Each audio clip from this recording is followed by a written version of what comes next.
I think it's going to work, right? There it goes. No. Oh, there we go. Back one. Oop, there. Back in 1990, the Jesus film was shown on Moscow television for the first time. Oh, you don't know. You don't know. Okay.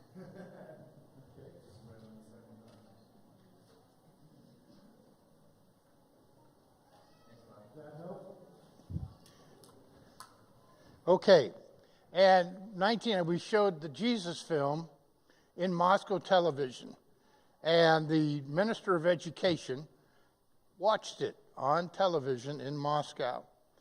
And as soon as he saw that, he got a hold of, at that point, the man's name that was running and started the Jesus film, Paul Eshelman, and asked him to come and talk to him about how can we get that film into every school in Russia.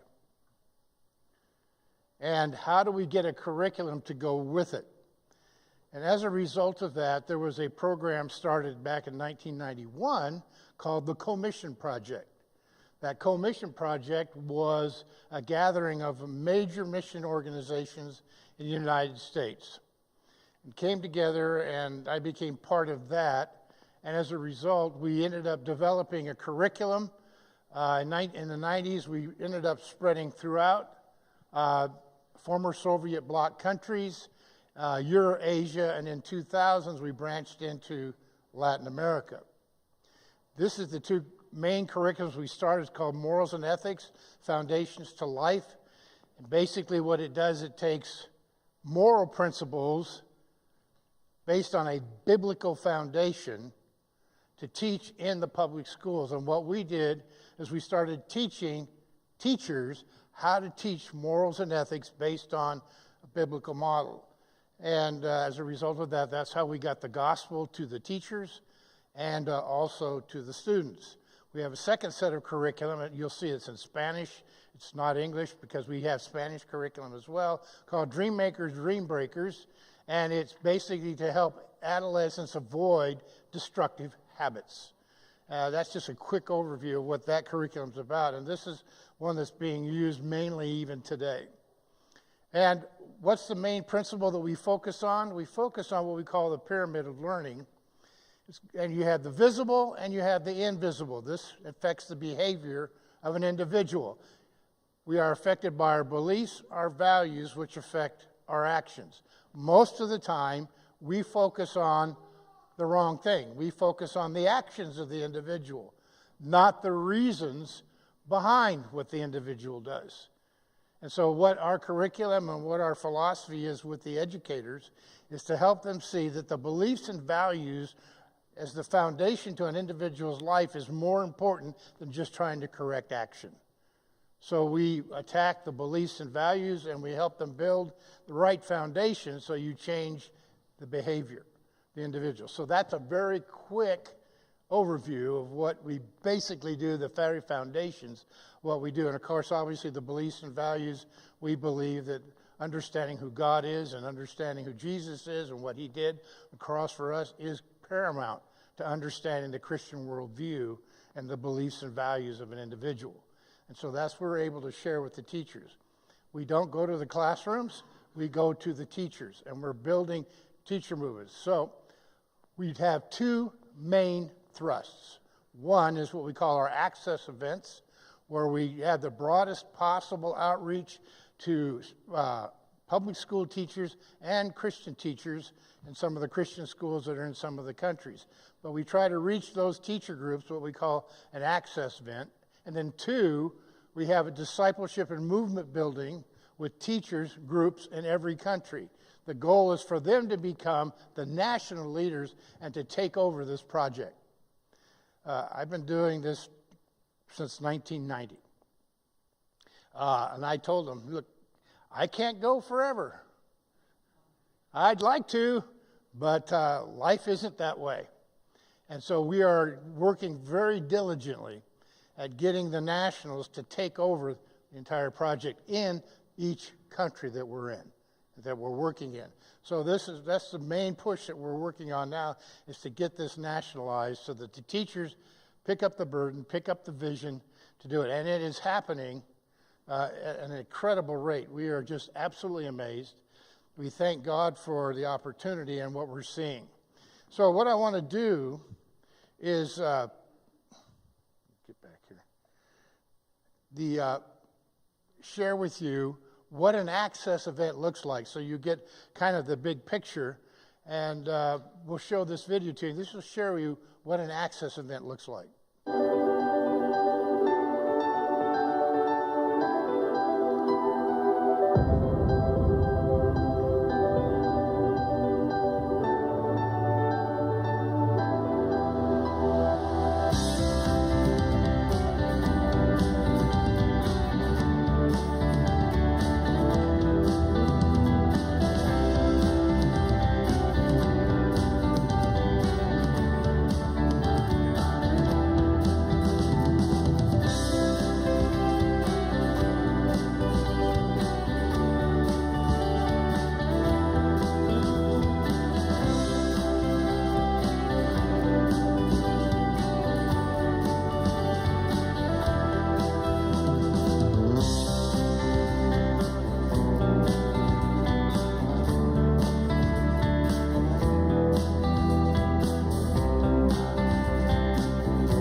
So basically what we do is we bring in teachers from all around the local area. That happened to be in Quito, Ecuador, just prior to the pandemic.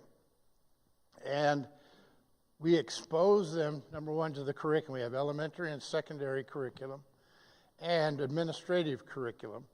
And we expose them to, number one, the worldview, how to understand the worldview as it relates to education and psychology. We also do a abbreviated walk through the Bible so they understand what we've given them in the Bibles. And we just bring the whole thing together, and then we identify with them as teachers. Most people don't understand that a classroom can be one of the most lonely places in the world for an educator. They have all the pressures of trying to educate children, trying to placate parents, the administration, and all those, and the colleagues a lot of times do not cooperate together. And so the person's kind of left alone trying to figure out how to get this done. And so we come alongside them and say, you're not alone. We understand the classroom, we understand everything you're going through, but let us give you some tools that can help you. So we have some educational tools that we work with them with pedagogically. And it's a massive 4-day intensive all-day conference. And then we break them up into small groups, as you saw there, and they have a chance to vent, talk, express what's going on with their lives and in the classroom. And it's an amazing opportunity. There's where we kind of give them the hunger for what can come next in building a movement. So we try to give them a vision from there of how to build a movement within their community of teachers to have outreach, number one, as a believer, to become a believer, if they are a believer, to put in some discipleship, and helping them build a teacher movement to support one another in their community. So the vision is the teachers movement is a partnership of Christ directed educators working together. Impact the nation through transforming power of the gospel. That is the primary objective, that is their support group. Teachers understand what teachers are going through, and they build that support group with one another in their community. And then by reaching and equipping those in the educational community. Ongoing education. In the conference, because these conferences are all approved by the Ministry of Education, they get a certificate of time built in that they can present to their schools to help them with their credibility. 3 aspects of the teacher movement. Number 1, access, then how to build community, and then how to build the movement. Access is address the needs of the educational community. That is paramount. Most of the teachers, they don't get supported. Once they're in the classroom, they're under a lot of stress because the educational systems say you have to do this, this, this, this, and this. You must accomplish all of these things. We don't care what else happens in the classroom. You have to accomplish this, and you must give a report about how you're doing that. And are you meeting those goals? Are your students meeting those goals? And there's a tremendous amount of pressure on the educator to do that. So what we try to do is help them address the needs and we understand the pressures. And then cooperate on bringing solutions. We ask them, what is your biggest need? What is your biggest stumbling block?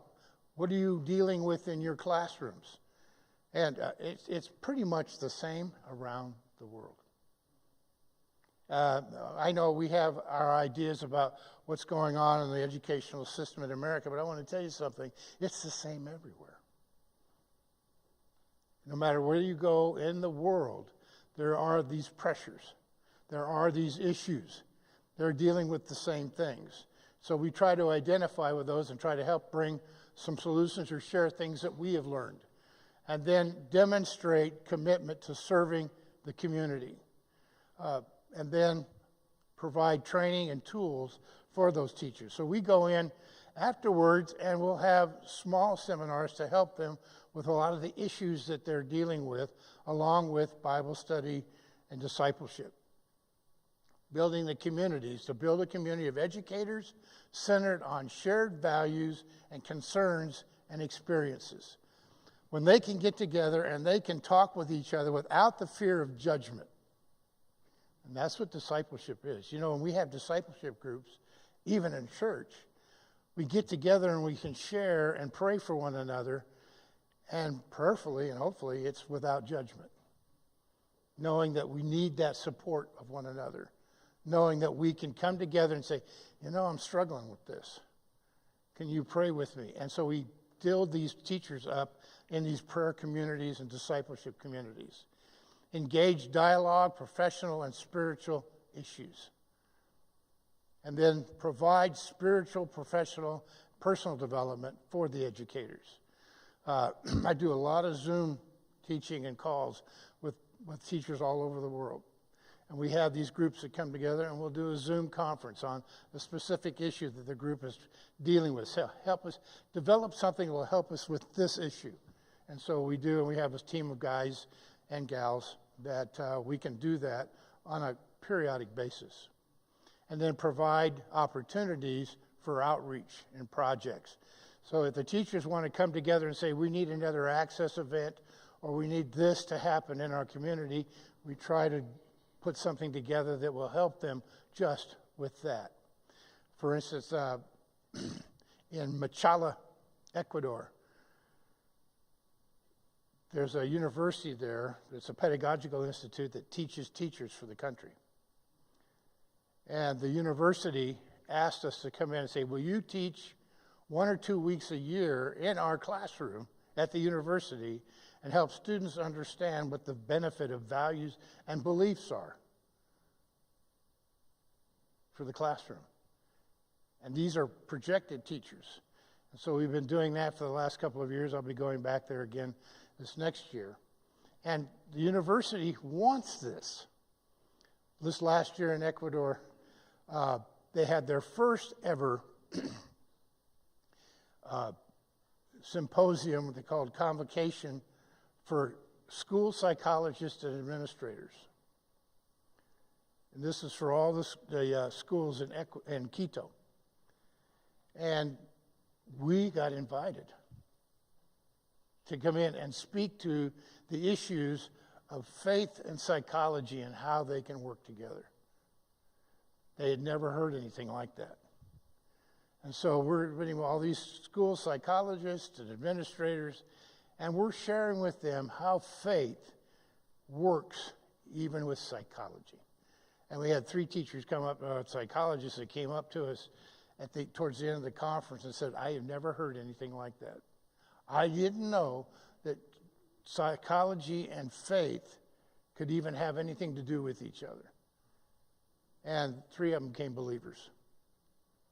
And they're involved in churches right now in Quito. So we try to put together some of these projects, and then sometimes we just get invited to them, which has been a phenomenal opportunity. Then the movement is to seek opportunities to expand to new schools. We have teachers reaching out to other teachers in other schools and saying, come join our community. Focus on equipping teachers to be the leaders by multiplying the movement. Like I said before, our goal is to have these movements become totally and completely self-sustained by themselves, run with them, and have them run it and do it, and it becomes their movement, not something that we're trying to make happen. And that's a big task. But it's a phenomenal opportunity. We're seeing tremendous things begin to happen. We want to build a movement that is naturally spread throughout the entire country. And these are the countries that we're in. We started in Moscow in 1990, and we couldn't have dreamed what was going to happen in all these different countries around the world. And our initial thrust back in the 1990s, we trained 200,000 public school educators, exposed them to the gospel and to the opportunities. Now we have teacher groups that are moving. They're at different stages within all these countries. But the Lord has been incredibly good to see these kinds of things happen. These teachers are using the curriculum, they're using the Bible, and they're working with each other, and they're becoming self-sustaining movements. Some are large, some are small, but they are moving, and they are working. And today I want to share with you mainly, that won't show up on there, but you can see the circle I kind of roughly drew on the map of Latin America. Been making a major push these last couple of years in Latin America, trying to build that movement and get them really off and moving, and it's doing incredibly well. In fact, 2 weeks ago, we held our first Latin American convocation in Lima, Peru. We brought all the leaders from a bunch of different countries in Latin America to come together for their first ever Latin American-wide conference. Leaders sharing with leaders. And it was an interesting task to get them all there. Visa issues, all the things that come together with trying to bring people in from different countries in Latin America. But they were all there, 165 leaders from these countries: Mexico, Guatemala, Ecuador, Honduras, El Salvador, Colombia, Cuba, Puerto Rico, Venezuela, and the host country, Peru. It was amazing because you had all these people speaking Spanish. And one of the things that we did was, this was a Latin American conference put on by the nationals for nationals. We kind of stepped back. We just kind of gave some guidance to the project, but we said, this is yours. You have all to take ownership of this. We want to see what you can do. Amazingly, they put this conference together with a little bit of help, but for the most part, they ran it, they put it together, and it was amazing to see all of them, the excitement that came when they realized there were teachers from other Latin American countries who were working on the same thing, doing the same thing. And the encouragement was phenomenal. One of the teachers said from Colombia, I was overwhelmed. There are so many teachers and leaders that are committed to reaching their fellow teachers for students for Christ. They were just absolutely blown away. They thought kind of they were in their little isolated area in their own countries. We thought we were kind of alone, but now they were seeing this huge group of people that are committed to reaching other educators in Latin America. One of the teachers came up to me during the conference. She's from Honduras. She said, 11 years ago, you did your first conference in Honduras.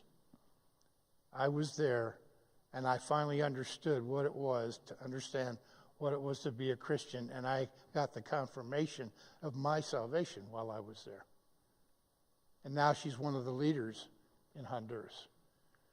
So it's amazing to see what they were doing. So we had the speakers. All of them were Latin Americans. They did it. They didn't want to hear from me again. They didn't need to.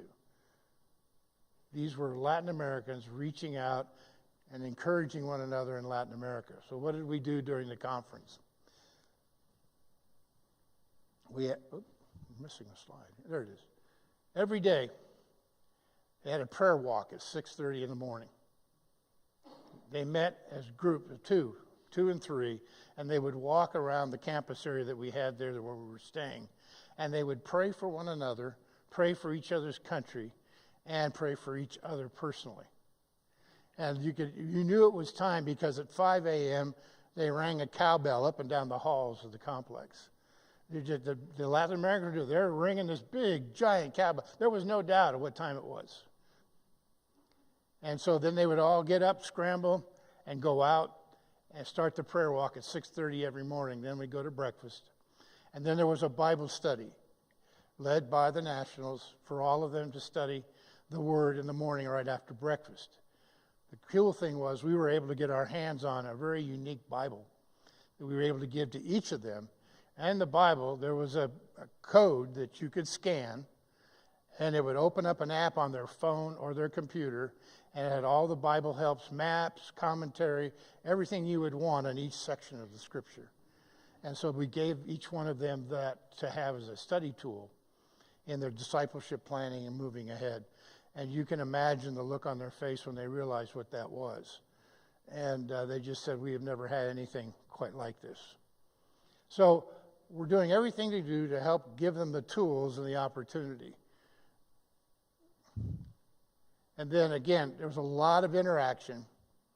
And it's like one gal said from Peru, we are dedicated to a single purpose, reaching teachers worldwide for Christ.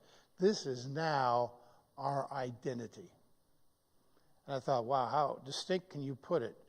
It's not an identity with a project, with us.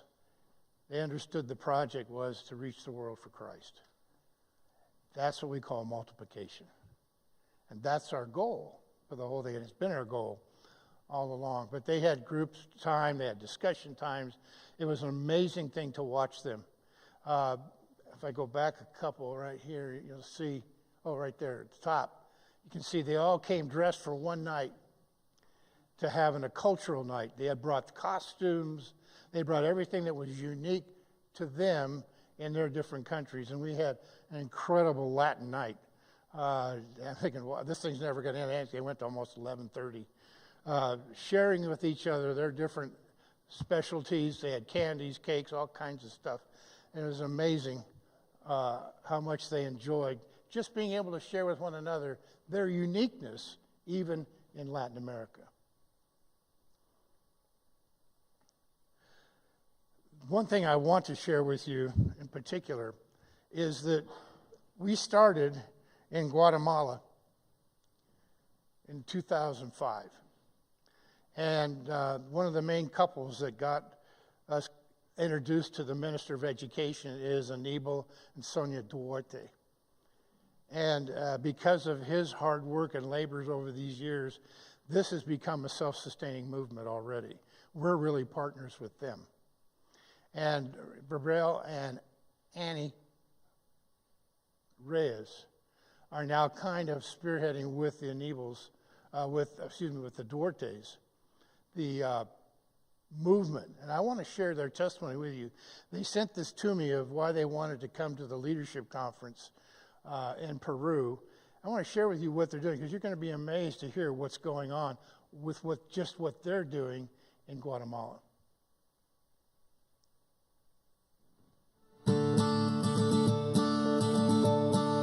Hello, my name is Annie.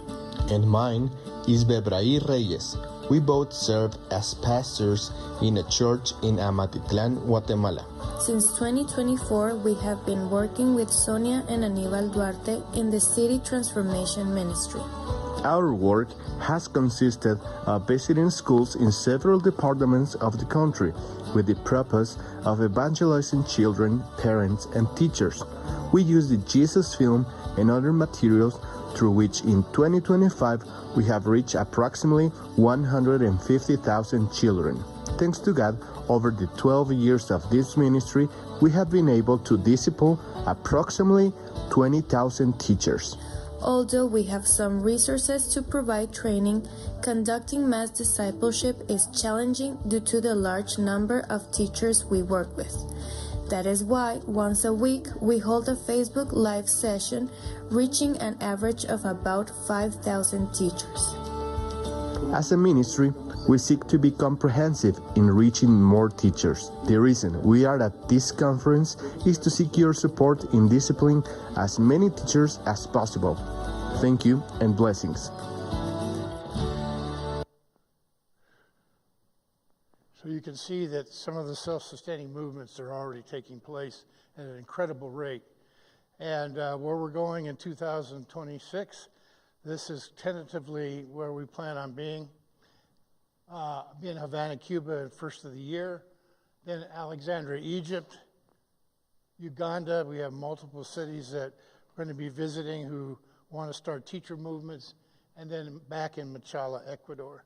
So you can pray for that. Those are the upcoming tentative plans.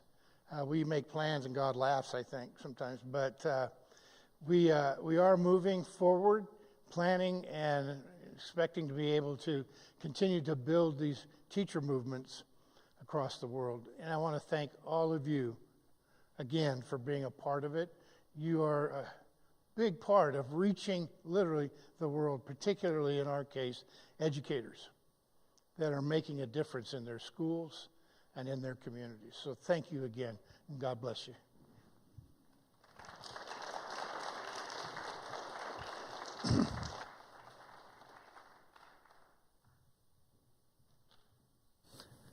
Thank you, Mr. Wilson. All right, next we'll have Andrew Karen come up from Tiny Heartbeats. So we began supporting them around a year ago or so, and just this last year also they have branched out to the Puget Sound region, this side of the mountains, and some of you have volunteered and been helping out with that ministry, and all of you are welcome to volunteer in their regular outreaches, and as well as other mission trips that they take to train people and to evangelize in other parts of the country. So I'll turn it over to... Do I need this or can I use that? Either one. So I'll turn it over to Andrew and let him share what they're doing.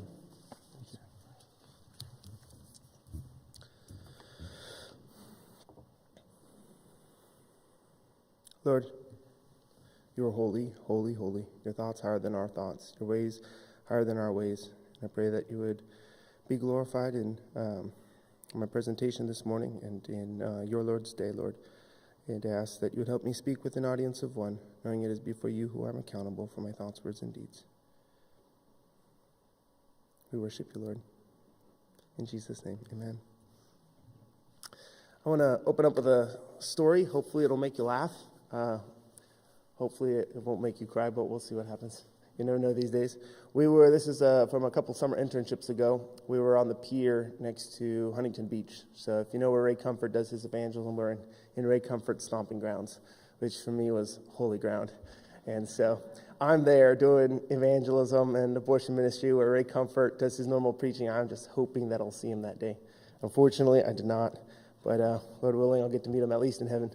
And so we were there we were right there next to a pier, and I've got my sign out there. I'm showing a picture of an aborted baby, and I'm using that to get into conversations with people about abortion, how evil it is, and hopefully, Lord willing, bring them to a place where they recognize that abortion is not just wrong, abortion is murder. And the Sixth Commandment prohibits that. God says, you shall not murder. So the way we do our outreaches when we talk about abortion is we use the law to prepare people's hearts for the gospel, right? So the Sixth Commandment, you shall not murder, preparing them, hopefully convicting them to receive what the Lord did to die even for the sin of murder and wash all our sins away on the cross. So anyway, so I'm there, I'm talking to people about abortion, and this family comes up. And it's a husband, wife, and their 2 kids, maybe 12-year-old, 10-year-old, something like that, boy and a girl. The girl's older, maybe 12, 13.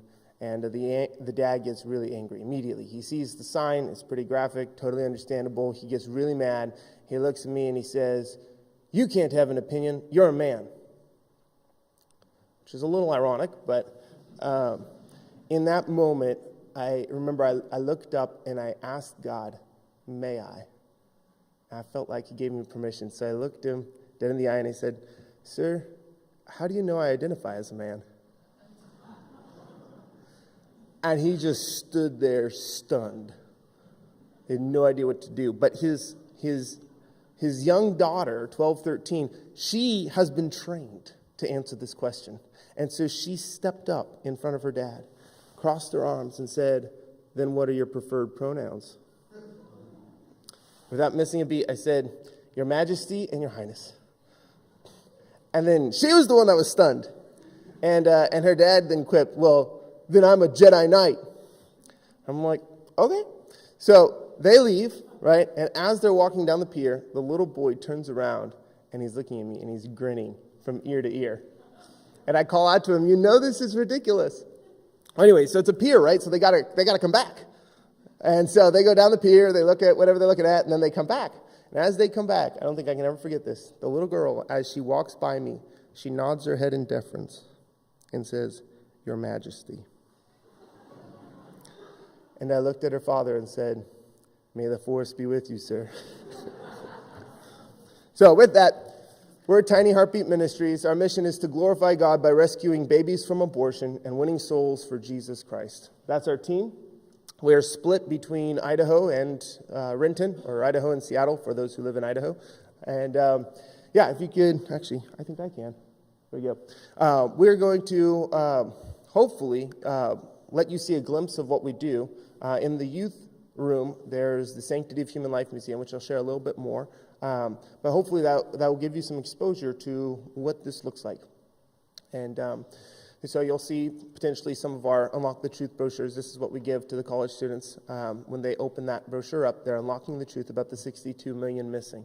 And we hope that through this presentation and through the museum, we'll be able to sort of unlock that for you too. A couple of stories. I already shared one. I want to share one more that hopefully will kind of get through the severity of what we do a little bit. It can be pretty intense. When we go to 3 different places. Generally, we go to churches to do presentations like this, help equip the church, equip the saints for this kind of ministry. The second place we go to are the college campuses or urban areas like Pike Place or that pier, anywhere where there's lots of foot traffic, and we try to change hearts and minds about abortion from a biblical worldview and biblical foundation.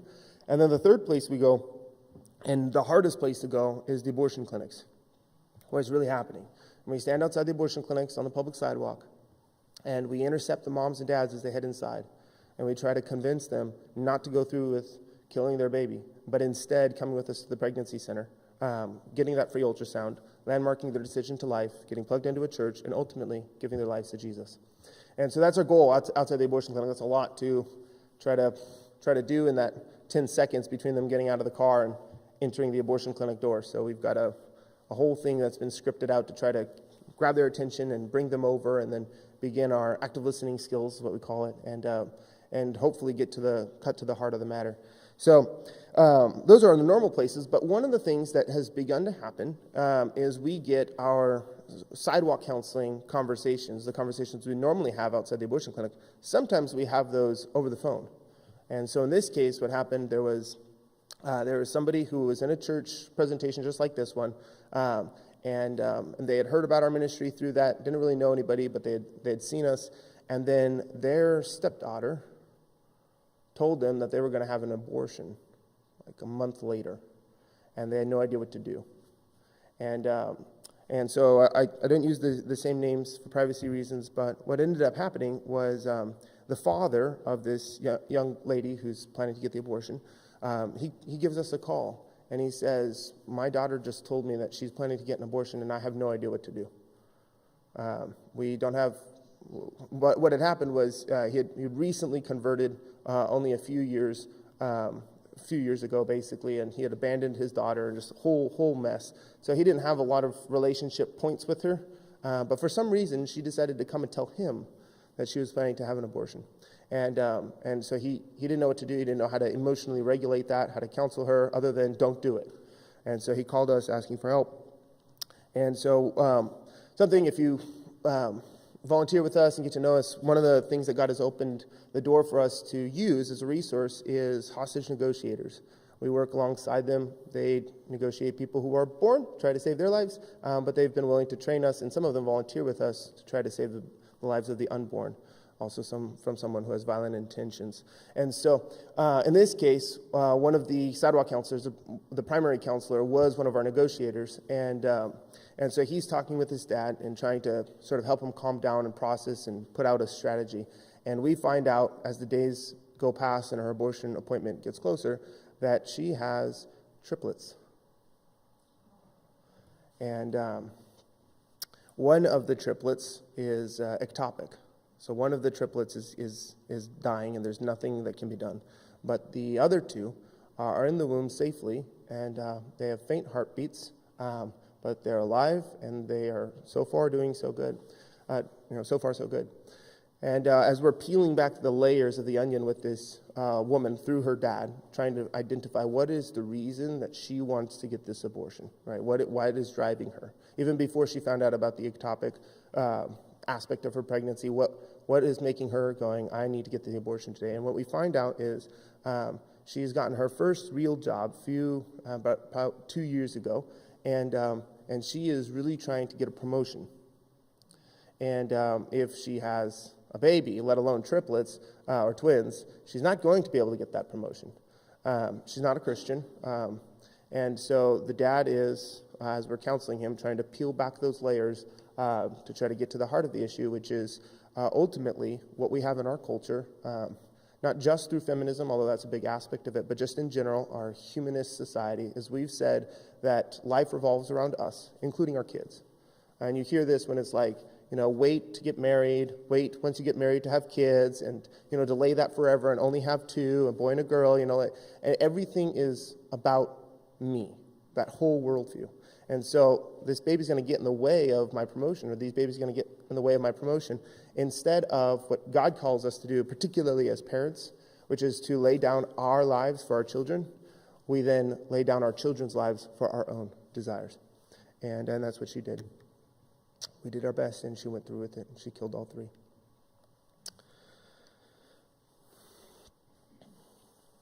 So, what are our priorities? The first is to awaken the church to the American Holocaust.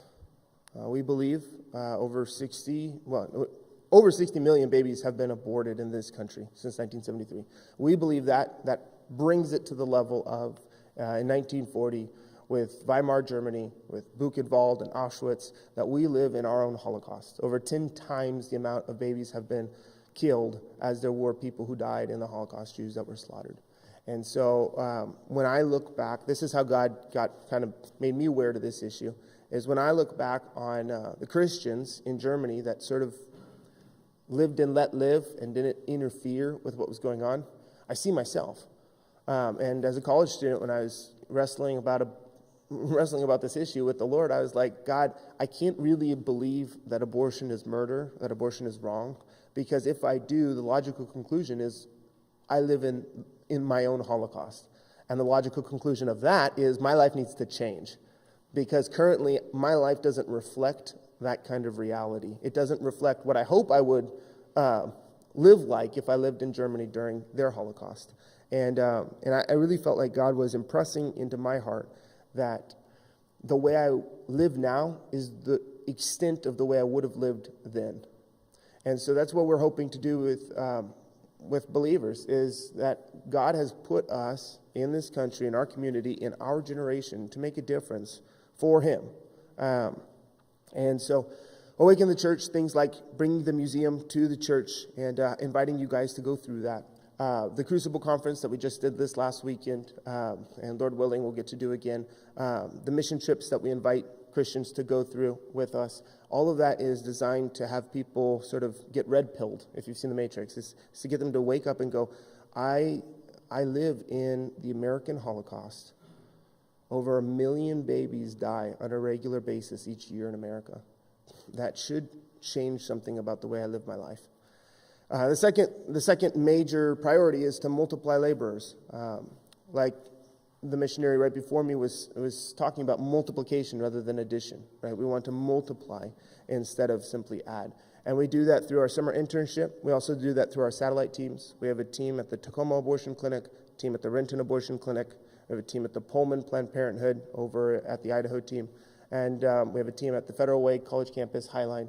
And we're hoping to add more teams that go out to their local community. They're usually they're usually a ministry of a local church that asks us to come in and equip them and basically teach them this is how you handle the laws and how to do the training and all that. But the church adopts their clinic or adopts their campus, and then we just give them the training and the materials needed to do that as a ministry of their church. So we invite you to consider that. Come volunteer with one of our teams, come check it out, and maybe that's something that that your church will adopt, one of your local campuses or your local clinic. And then finally, our actual outreach efforts outside the abortion clinics and college campuses. I share some of the sad stories, but we have so many happy stories too of moms that have chosen life and some that have come to know the Lord. You can choose life without knowing the Lord, under the common grace of God. But ultimately, right, there are going to be a lot of pro-life people in hell. And so we don't want to stop there. We want them to come to know Jesus as Jesus has come to know us. So we invite you to get involved with us a little bit more. You'll also see, if you do get involved with us, some of the ways we do this. One of them is scenario-based training. So if you've ever done anything like you've been on a sports team, football team, been a lifeguard, if you've done pretty much anything outside of the church or like a very baseline paperwork job, you'll notice that most organizations incorporate scenarios into training their employees or their staff or their athletes on how to win whatever goal they have. And so if you're on a football team, you practice and you drill, right? And so in the same way, if you come with us to the abortion clinic on the college campus, we do scenario trainings where our staff members adopt a character or role, and then they train you and test you, not just in a lecture-based, here's what to say if they say this, but actually you get to experience it in sort of pretend world that's still pretty realistic. But that can help you make the mistakes that you would otherwise make in the real world. You can make that in a safe environment and get feedback. So we have a lot of training. It's not an easy ministry to get involved with, but it is one that I hope you will for the Lord, because the Lord didn't do the things that were easy. He did the things that were hardest. So hope you follow in His footsteps. The second one, this one is very controversial, and we appreciate that your church has decided that it's not controversial for you, as we use victim photography.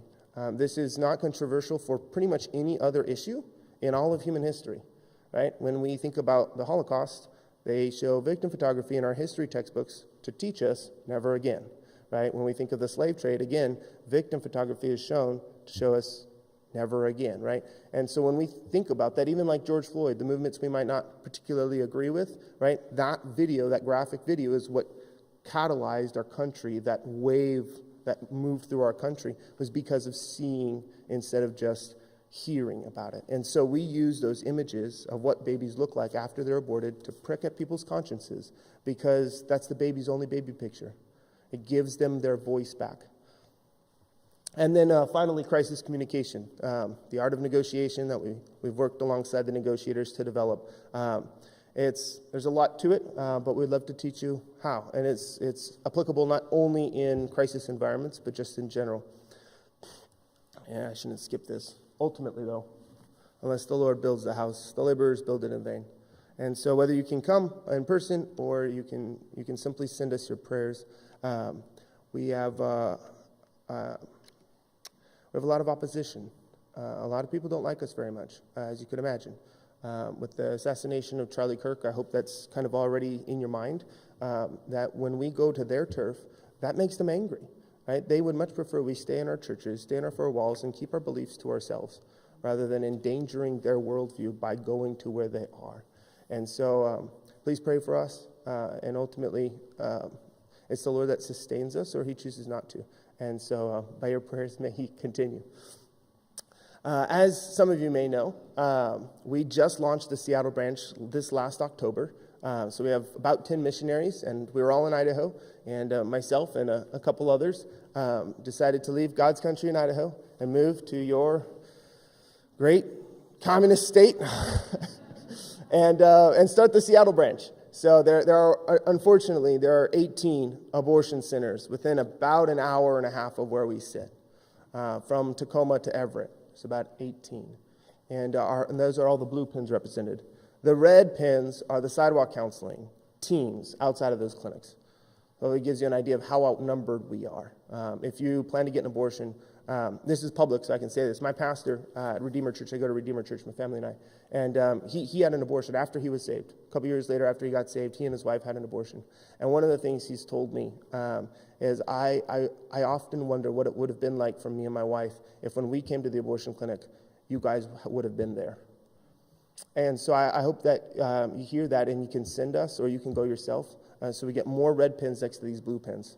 That the hands and feet of Jesus would be there to meet the moms and dads who come to get abortion is simply a euphemism for the murder of a baby, and to have that done.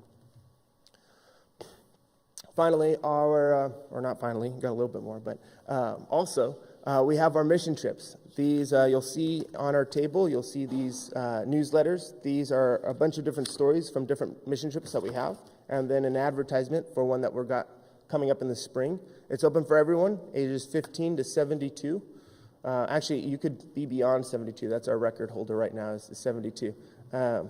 Anyways, we'd love to have you join us. It's a Seattle-based mission trip, but you stay with us at the Big Lodge, you travel with us, you eat with us, we train you, and we hope you can come. Whether it's your actual spring break or it's next year's spring break and you have to make it work, we'd love for you to apply, so come get some more information about that. Also, our summer internship. This is designed for youth, particularly for high school and college-age students. So if this is something you're interested in, to do a deep dive, about half the summer you spend learning about abortion, pro-life apologetics, again from a biblical worldview, and the second half of the summer is evangelism. So just Ray Comfort style, you'll learn to open air preach at one point with a sketchboard, and we teach you how to do your first open air message on the beach in California, one of the mission trips. You learn a lot. It's classroom and outreach and scenario-based training all throughout it. You get to listen to the hostage negotiator teach you on how to do this and how to do that. So we hope that if you're interested in that, your summer's open and you're in that age group, that you'd consider, talk to your parents and apply and join us. Finally, the Sanctity of Human Life Museum, it's set up in the Youth Center, like I mentioned earlier, and so I would love it if you guys would take some time after the service and go through that. Honestly, when I ask somebody if they would go through the abortion museum, they're like, why would I do that? Well, I understand who wants to go through that, but in Buchenwald, during the Holocaust, when General Patton freed that concentration camp, he required the citizens of Weimar to march through the concentration camp that was right next to their town and see it with their own eyes. And what we've done in that room is we've tried to give you an opportunity to suffer with your fellow human beings who are suffering. And so it's not something that you'll probably enjoy, but it's something that I hope you will go through, because the Lord, his incarnation is that. He entered into our suffering, and I think he calls us to follow in his bloody footsteps, to bear the burdens of our world. And so I invite you to go through that. There's all the sort of PG-13 stuff is cornered off, so your kids are able to go through the PG version without having to see that. But if you are not a kid, I'd encourage you not to skip the harder aspects, so you can really let it hit you and understand what's going on. This is a slide I kept. This is my family, my wife and our kiddos. I usually give this presentation to our Idaho churches and supporters, so they love that side. Yeah, isn't it kind of sad? You guys, we are now, Idaho is sending missionaries to you. And then finally, I've got about 7 minutes or so I wanted to leave some room for questions. So if you have a question, be really loud, and then I'll repeat it for those who couldn't hear you, but at least so I can hear. Just raise your hand and call it out.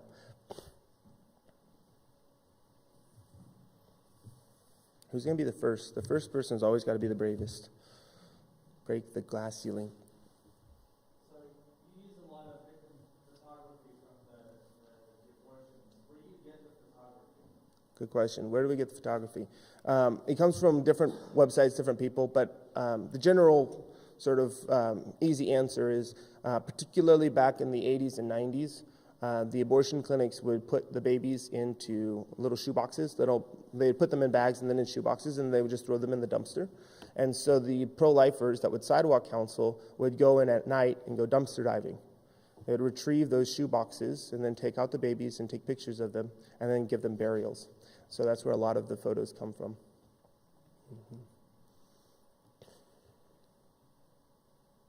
Yes, sir. What is your success rate from the time that somebody goes to each 17 seconds, from the car to the abortion center? What's the average success rate of actually doing that? Question is, what is the success rate of turning people away from abortion? It's less than 1%. Now, if you're out there for a long time and you've got usually an average of maybe 12 or 13 abortions happening in a 3-hour window, right? Less than 1% is maybe once a month or a month and a half. It just depends on how long you're willing to be out there and how much you're willing to endure. It's not often. And most of the time, the reason is just debunking a pro-life myth. Most people think that the reason that most parents get abortions is because they feel like they have no other option. That's not true. Sometimes it's true, but most of the time the reason somebody gets an abortion is because it's the easiest option. And so us there with our resources and the church and everything, we cannot make choosing life easier than sin. That's why people sin, right? Because it is the easier thing to do. And so we can't make it more appealing from a fleshly perspective, right? And so what we're calling on people to do, even with all the resources and the support, and there is so much of that, we're still telling them that they must do what is right, even though it's harder. And so for most people, they won't do that because it's not, of the moms that choose life, almost all of them are the ones that are in crisis and feel like they have no other option. And when we're there, they're like, you're my other option, they go with us. But that's few and far between, unfortunately.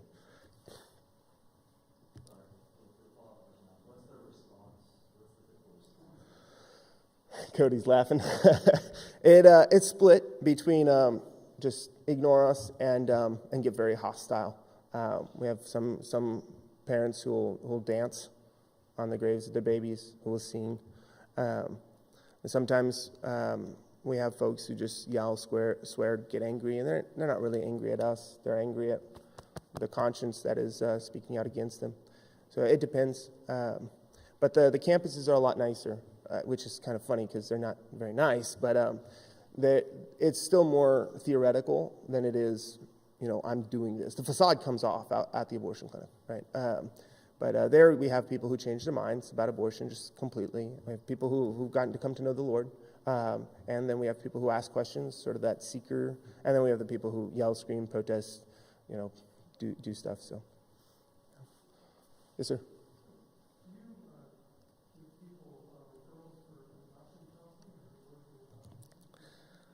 Adoption. I'm glad you brought that up. So, unfortunately, again, with that mentality, that selfish, where this is coming from is from selfishness. And this is not from a high horse.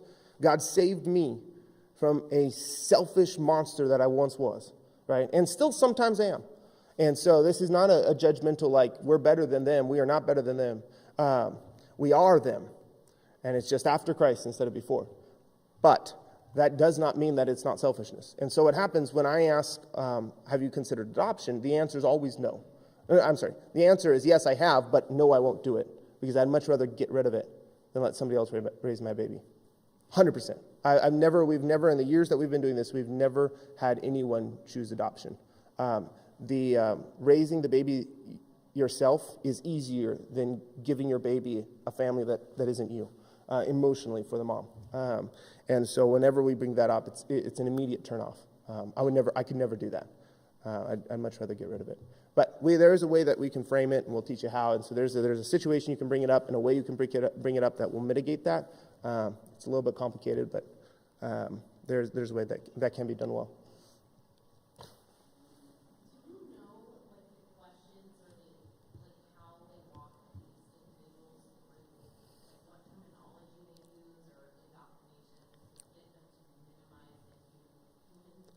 Yeah, what kind of euphemisms are used? You hear some of these you'll think, it's just a clump of cells, just a clump of tissue, right? My body, my choice, right? Those are all euphemisms, right? If you've heard of the heartbeat bill, right, that gets passed in a few different states, right? The heartbeat bill, you know what the pro-choice people call the heartbeat bill? Cardiac activity bills. Cardiac activity, heartbeat, right? So they'll euphemize everything. Everything. Yeah, that's about it for questions. If you have more questions, I'd love to answer them. Our staff that's here would love to answer them. We're going to be in the table in the back. And with that, let me also, last thing is to plug the gala. This is an opportunity that you can help us by giving, but also getting to know our ministry just a little bit more. So we've got some invitations in the back. It sounds like, speaking with Amy, it sounds like she might be hosting a table from Taylor Creek there. And so if you're interested, talk to her. We'd love to have you that evening. So thank you for supporting us, for praying for us, and hopefully for joining us.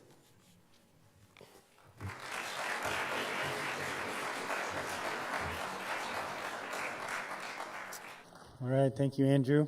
And so what a opportunity for a lot of the training that they go through and offer are some things that you've been exposed to here with going through the Life is Best with our Sunday school here.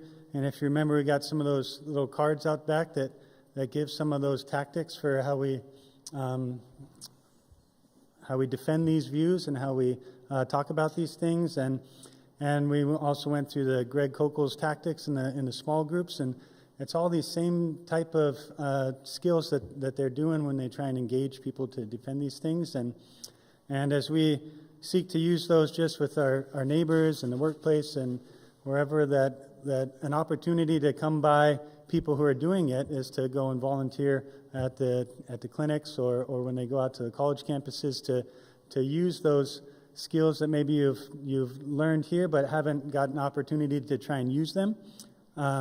And so it's an opportunity to not have to go try it by yourself, but to go stand by others who are already doing it. So it's a great opportunity to just that they provide for us to come alongside and grow in just defending the faith. So you can take advantage of that. And again, the museum will be open later to go look through. I encourage you to do that. And with that, just pray with me, and then we'll have a break before service starts. So,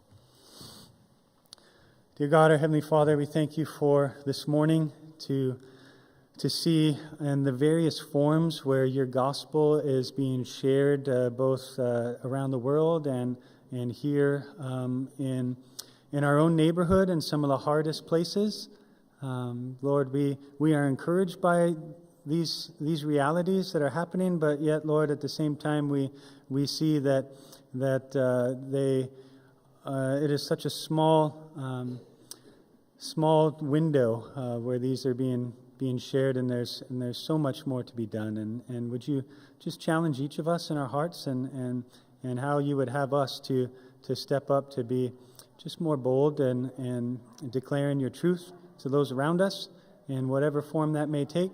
Lord, let us take advantage of the opportunities before us, those around us who will walk beside us, Lord, so that we remember that just sanctification and growth is a joint venture.